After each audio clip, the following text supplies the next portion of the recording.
I completely agree. So you said almost in the time since when you first got the idea, which was 11 years ago, to then, luckily, touch some wood, nobody has launched a similar product to the level. So one of the big key things for that, I guess, on two sides. One is the design element to it, how it looks great and that kind of thing. But almost the pattern. Would you like to almost tell people what it is that makes it special? And I've seen you present on this in the past as well. And I think Yeah. it's really good to explain to people why it's so clever. Okay. So the issue really was my baby daughter hurting herself, which was the key one. Both me and my husband are quite tall, so we were used to sort of reaching in and out of the cot and getting Evie out. However, it transpires as I've done my research that what in 2011 the United States banned what I call the guillotine drop side cots, the ones that go up and down, because there were over 30 children killed in them. So we then started to look at what had happened in Europe, and what the European manufacturers had done is not ban the drop side. Essentially, they introduced a system where the side had to lock in the up and the down position. So instead of introducing the lock, the manufacturers put 3 layers of base in. So when your child's the heaviest, the base is at the bottom. Mm-hmm. And so if you're leaning in, there's potential back injuries for adults, and then limiting the child in and out. So we were keen to explore options for a drop side as well, which didn't have the issues that the traditional up and down guillotine one has. So the design is based on a wooden base as normal. It has a rear wooden frame and a steel hoop around the top, into which goes a mesh liner.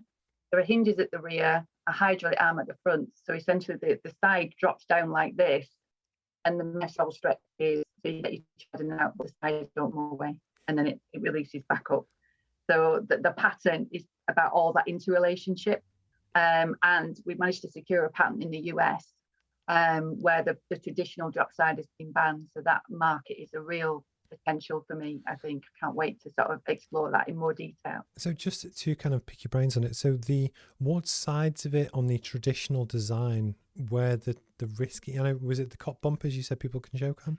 Yeah, well, interestingly enough, a number of states in the US have banned cot bumpers now, again, because children die, they get strangled or they suffocate using them. We haven't banned them in this country, although there is a movement to do so. And they're still on sale.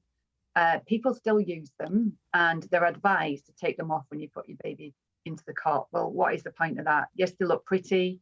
I've still got Evies. They do look pretty. They're lovely, but they're just not fit for purpose. Yeah. And I would hope that, once care cot gets onto market and people realise that they don't need, because there's nowhere to tie bumpers, that's the whole point, isn't like the structure is so minimalist and you don't need them anyway because it's all mesh sided, that there could be a stronger move to ban cot bumpers.